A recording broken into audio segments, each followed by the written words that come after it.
danger zone, the most intense job in the world, carrier flight deck operations.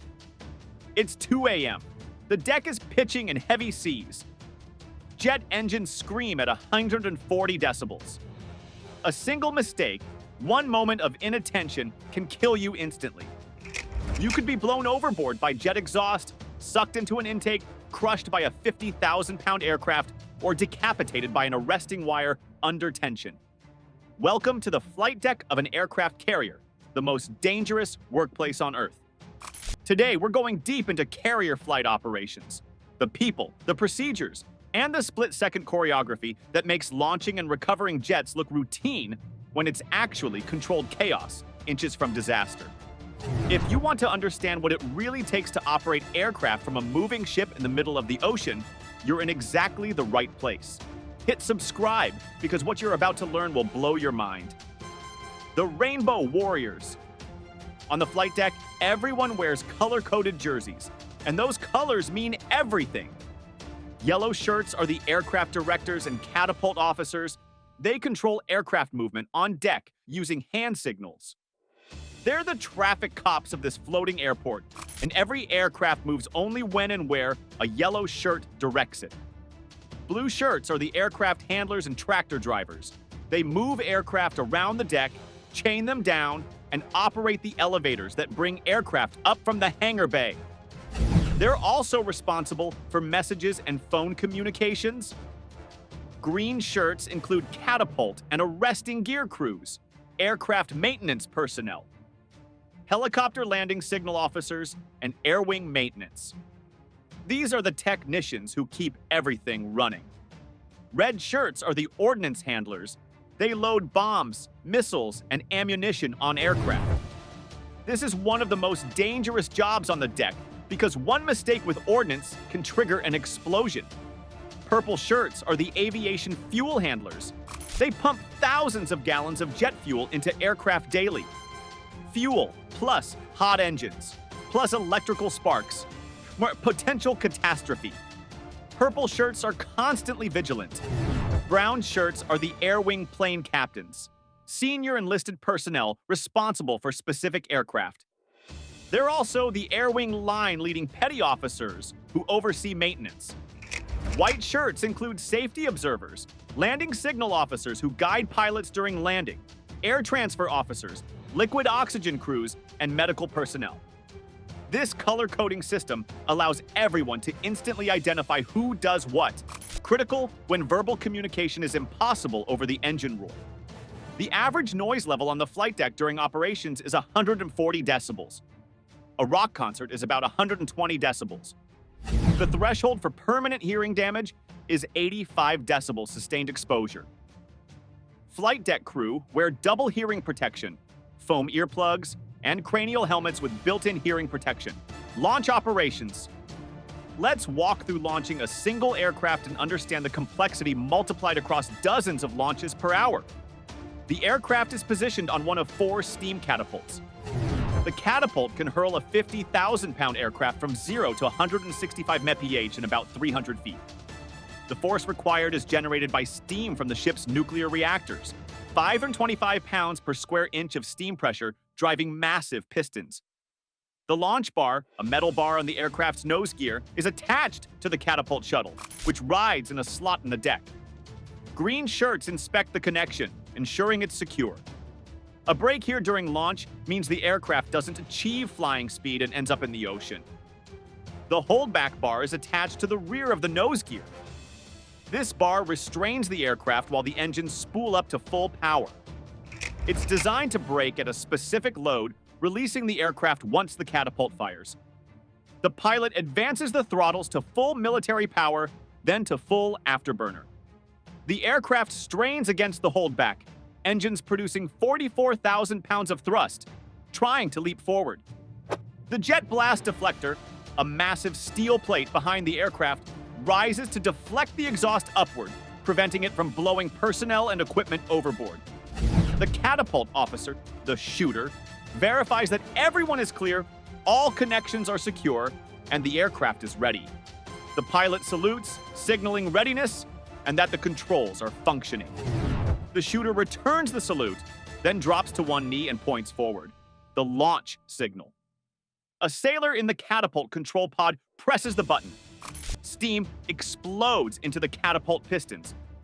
The hold-back bar snaps. The aircraft accelerates with brutal force, 3.5 Gs pressing the pilot back into the seat. In 2 seconds, the aircraft is airborne, climbing away from the deck. But here's the terrifying reality. If there's any malfunction, an engine fails, the catapult underperforms, a control surface jams, the aircraft will not achieve flying speed. It will drop off the bow of the carrier into the ocean. The pilot has maybe 1 second to recognize this and eject before hitting the water at 100+ amp. This is called a cold cat shot, and it's every pilot's nightmare. The pilot ejects, hopefully clear of the aircraft before impact. The carrier turns away to avoid running over the pilot. Helicopters scramble for rescue. Meanwhile, operations continue. Other aircraft are already taxiing into position for launch. Recovery operations. If launching is dangerous, recovering aircraft is exponentially more terrifying. The aircraft approaches the carrier from behind, the stern, at approximately 145 mph. The pilot is trying to land on a moving platform that's only 750 feet long. The landing area is even smaller. The arresting wires span only about 120 feet of deck. The third wire is the target, and pilots aim for it with precision. The landing signal officer, LSO, stands on a platform on the port side of the landing area, watching every aircraft approach. The LSO has radio contact with the pilot and controls lights on the meatball, an optical landing system that tells the pilot if they're too high, too low, or on the correct glide slope. The approach is at a specific angle, 3.5 degrees, which positions the aircraft to catch one of the 4 arresting wires stretched across the deck. These wires are made of steel cable capable of stopping a 50,000-pound aircraft traveling at 145 km/h. The pilot extends the tailhook, a hook that drops from the rear of the aircraft. If the tailhook catches a wire, the aircraft will decelerate from 145 mph to 0 in about 2 seconds as the wire pays out from hydraulic engines below deck. But here's the challenge. The deck is moving. The carrier is steaming forward at 30 knots into the wind to create relative wind across the deck. The deck is also pitching and rolling in the heavy seas. The landing area is rising and falling, moving side to side. The pilot must adjust constantly, making small corrections based on the meatball and the LSO's calls. The deck is 60 feet above the water. At night in bad weather, there are no visual references except the meatball lights. Pilots describe flying into a black hole. No horizon, no external references, just instruments and that meatball. As the aircraft crosses the round down, the back edge of the landing area, the pilot goes to full throttle.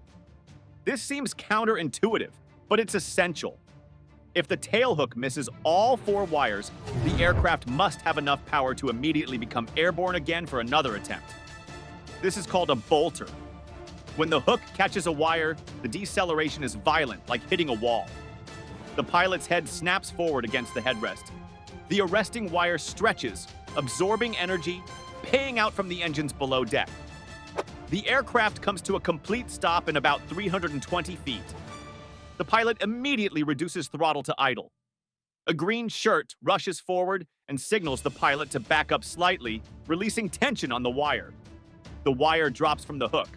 The pilot taxis forward, clearing the landing area for the next aircraft. From touchdown to clearing the landing area, 45 seconds. And then it happens again. Another aircraft is already in the groove, 30 seconds behind. During maximum operations, aircraft land every 60 seconds for hours at a time. When things go wrong, despite the training and procedures, accidents happen. The flight deck has claimed lives in every decade of carrier aviation. In 1981, on the USS Nimitz, an EA-6B Prowler crashed on the deck during night operations. The aircraft struck several parked planes, triggering fires and explosions. 14 personnel were killed, 48 injured, and multiple aircraft destroyed. The crash investigation revealed the pilot had become spatially disoriented in the dark. In 2016, on the USS Eisenhower, a sailor was blown overboard by jet exhaust and disappeared into the Atlantic. Despite immediate search operations, he was never found. The incident reinforced the constant danger of working anywhere near operating aircraft. Ramp strikes, when an aircraft hits the stern of the ship during landing, are relatively common. The aircraft is too low on the approach, and instead of touching down on the deck, it impacts the rounded back edge of the landing area. Depending on speed and angle, this can range from minor damage to complete destruction of the aircraft. Wire breaks are terrifying. The arresting wire, under tremendous tension, occasionally breaks. When this happens, the wire whips across the deck at lethal velocity, capable of cutting people in half.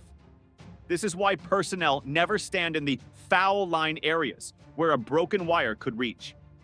Flight deck fires are an omnipresent danger. Fuel leaks, hot breaks, electrical sparks, or weapons malfunctions can trigger fires. The flight deck crew trains constantly for fire response. Specialized teams with fire-resistant gear and firefighting equipment can respond within seconds. The most catastrophic scenario is a mass casualty event. Multiple aircraft crashes, fires, or weapons explosions causing dozens of casualties simultaneously. Carriers drill for these scenarios regularly because the crew must be able to continue operations even after a major incident. But despite the dangers, the professionalism of the flight deck crew keeps accidents relatively rare. Everyone knows the risks. Everyone follows procedures religiously. Everyone watches out for everyone else. The culture of safety is paramount because everyone understands. One mistake can kill not just you, but your shipmates. The flight deck of an aircraft carrier is where human skill, engineering precision, and raw courage intersect. It's a workplace where 18-year-olds perform jobs that require split-second timing and absolute focus, where the penalty for error is death. These sailors, the Rainbow Warriors, make carrier aviation possible. They're the unsung heroes who don't fly the jets but make every mission happen. They work in brutal conditions, facing dangers most people can't imagine, and they do it with pride. If this look at flight deck operations gave you a new respect for carrier crews, hit that like button and subscribe. Drop a comment. Could you handle working on the flight deck, or would the danger be too much? Until next time, keep learning about the incredible people who serve at sea.